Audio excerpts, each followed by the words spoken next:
This video will cover 3 ways to open a Git repository in GitKraken Client.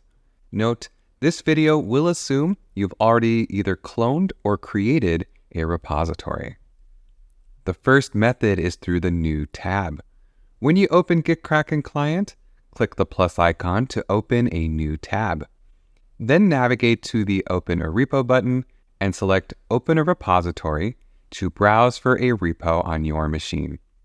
Select the repository and GitKraken Client will open the repo. For the second method, click on the folder icon in the upper left to open the repository management window. Click on Open a Repository to browse to a repo on your machine. Just like before, this will open the repo in GitKraken Client. And third, you can use the command palette to open a repo.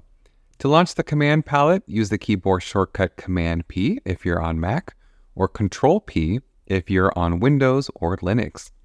You can also launch the command palette from this magic wand icon in the upper right of the app.